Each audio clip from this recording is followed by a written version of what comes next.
Selamat pagi buat kita semua. Kita mengucap syukur kepada Tuhan Yesus karena pagi ini kita bangun dalam keadaan sehat dan bisa menghirup udara segar, dan kita akan membaca firman lagi. Di ayat yang lalu itu tentang hal berpuasa. Sedikit mengulang lagi tentang video yang lalu. Kenapa katanya murid-murid dari orang Farisi atau Yohanes, maksudnya yang Yohanes Pembaptis ya. Kenapa kami, maksudnya murid-murid si Yohanes Pembaptis dan murid-murid dari si orang Farisi, kok kami berpuasa tetapi murid-muridmu enggak? Mereka bertanya sama Yesus. Jadi di video yang lalu itu aku udah jelasin itu kalau dibilang Tuhan selama mempelai laki-laki bersama dengan mereka, bagaimana mereka berpuasa. Artinya kan kalau si mempelai laki-laki artinya ada kesukaan, ada kesenangan, ada kebahagiaan. Jadi kalau disuruh berpuasa ibaratnya nggak mempunyai momen-momen atau saat-saat yang kalau bahasa kita nggak indah lah jadinya. Harusnya kan kalau si mempelai laki-laki itu bersama dengan kita kan harusnya bahagia, bukan menderita gitu loh. Nah, kalau berpuasa itu kayak simbol atau dibilang ketidakpuasan dengan keadaan itu, makanya orang berpuasa. Misalnya kan kayak aku bilang aku ingin meminta sesuatu hal, contohnya waktu aku berpuasa yang lalu ya, aku mau berdoa supaya kesehatanku baik, aku berdoa untuk dunia ini supaya pandemi cepat selesai, aku berdoa buat bahasa Belandaku, aku berdoa buat pekerjaanku nanti ke depan lebih baik, seperti itu. Jadi berpuasa itu seperti kita itu ketidakpuasan dengan keadaan itu, makanya kita berpuasa, merendahkan diri kita, memohon, meminta kepada Tuhan. Puasa itu adalah lambang seperti kayak penderitaan juga atau ketidakpuasan dengan hal-hal yang ada di dekat kita sehingga kita berpuasa. Sementara Tuhan Yesus itu dilambangkan dengan mempelai laki-laki. Mempelai laki-laki itu pastinya menyenangkan hati, membuat indah suasana, membuat kita nyaman. Tetapi kalau misalnya mempelai laki-laki bersama dengan kita udah nggak nyaman, kita udah jadi seperti kayak rasanya puasa atau menderita, yaitu namanya bukan sama mempelai laki-laki itu maksudnya. Jadi Tuhan juga memberikan gambaran bahwasanya suatu saat kalau mempelai laki-laki itu diambil dari mereka, pasti mereka akan berpuasa. Disitulah mereka berpuasa katanya. Jadi si mempelai laki-laki itu artinya Yesus pada saat nanti dia disalibkan, si murid-muridnya ini pasti akan berpuasa nantinya. Jadi di situ mereka benar-benar akan ibaratnya kayak menderita jadinya. Pada saat nanti mempelai laki-laki diambil dari mereka, artinya disalibkan pada saat itu nanti kalau udah cerita nanti terakhir ya. Pada saat Yesus nanti sudah disalibkan atau sudah nggak bersama-sama dengan muridnya. Nah disitulah mulai penderitaan. Artinya si murid-muridnya udah berpencar ya, dan bahkan si Simon Petrus sudah menyangkal 3 kali Tuhan Yesus, dan waktu itu dia mendengar ayam berkokok dan dia menangis terseduh-seduh karena tepat seperti yang dikatakan oleh Yesus. Jadi begitulah maksud dari firman Tuhan yang video yang lalu. Dan seperti dibilang Tuhan juga ada yang dibilang bagaimana mungkin orang katanya meminum anggur yang tua, habis itu dia mau minum yang muda. Artinya begini juga, kalau dia bersama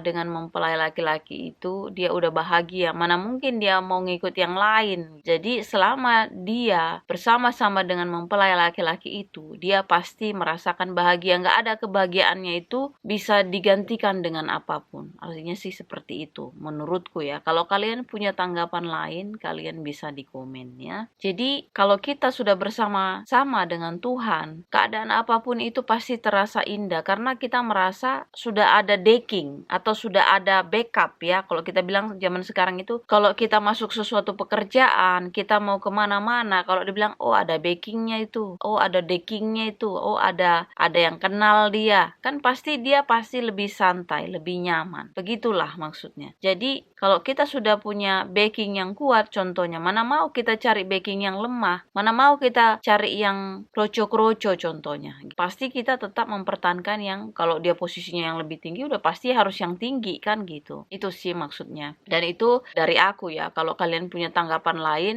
silahkan di komen juga. Kemudian kita akan lanjutkan firman Tuhan lagi. Sebelum kita mulai membaca firman Tuhan, kita berdoa dulu. Bapa di surga, terima kasih Bapa, puji dan syukur anak-anakmu di sini panjatkan karena pagi ini kebangunkan kami dalam keadaan sehat Bapa. Terima kasih Bapa. Segala berkat ya Bapa yang kau berikan kepada kami. Bapa, ajari kami dalam membaca firman-Mu supaya kami mengerti akan esensi yang ingin Kau sampaikan berikan kepada kami. Dan kami melakukannya ya Bapa, bukan hanya membaca, mendengar, atau melihat, tetapi kami melakukan juga. Bapa di sorga, terpuji namamu, hapuskan segala dosa dan pelanggaran kami. Kami berdoa di dalam nama Tuhan Yesus, Juru Selamat kami yang hidup. Amin. Jadi hari ini ayatnya di Matius ini cuma satu ayat karena dia nggak ada keterangan ayat-ayat lain ya di bawah judulnya. Di Matius 9 ayat 32 sampai 34. Seorang bisu disembuhkan. Sedang kedua orang buta itu keluar, dibawalah kepada Yesus seorang bisu yang kerasukan setan. Dan setelah setan itu diusir, dapatlah orang bisu itu berkata-kata. Maka heranlah orang banyak, katanya, yang demikian belum pernah dilihat orang di Israel. Tetapi orang Farisi berkata, dengan kuasa penghulu setan, ia mengusir setan.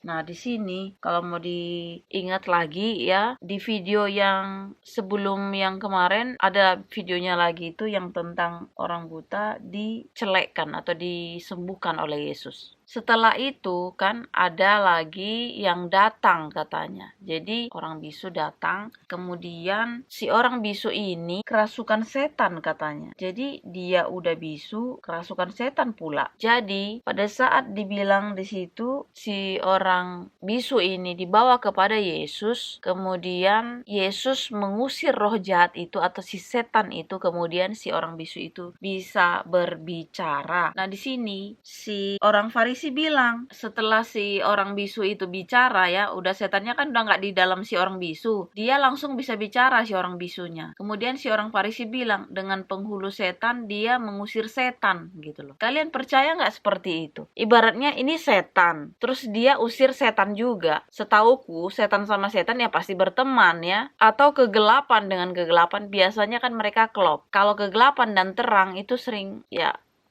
bertolak belakang ya. Si orang Farisi ini kayaknya dia cuman hanya baca aja, makanya aku bilang nggak dihidupi firman itu. Jadi dia bilang malah penghulu setan mengusir setan. Masa setan sama setan ngusir? Logikanya yang enggak lah, pasti mereka friend together gitu loh. Jadi si orang Farisi ini seperti aku bilang tadi ahli kitab, tetapi dia tidak menghidupi. Itulah makanya yang bisa ngusir setan itu ya intinya terang, Yesus, Tuhan Yesus. Ya kalau si setan bukan diusir, di friend lah. Jadi berteman lah mereka. Malah mereka oke, cocok kan gitu. Kalau misalnya dibilang si orang Farisi kayak gitu, makanya aku bilang kalian nilai sendirilah apa yang di pikiran si orang Farisi, bagaimana orang Farisi itu atau ahli-ahli Taurat tersebut. Jadi di sini Tuhan malah membebaskan orang itu. Ibaratnya udah dia bisu, kerasukan, dibebaskan. Jadi kalau kita mau sebenarnya merimang-rimangi kalau orang Batak bilang, atau merenung kalau kita orang Indonesia ya, apa yang dilakukan Tuhan Yesus atau apa pekerjaan yang dibuat Tuhan Yesus kepada kita manusia di dunia ini. Apalagi aku baca terus, Tuhan Yesus itu mengangkat beban kita, dia mengangkat luka kita, dia mengangkat kesedihan kita, dia mengangkat problem kita, semuanya dia angkat, dia yang tanggung. Jadi manusia-manusia yang sudah dibebaskan itu malah kembali sempurna, bukan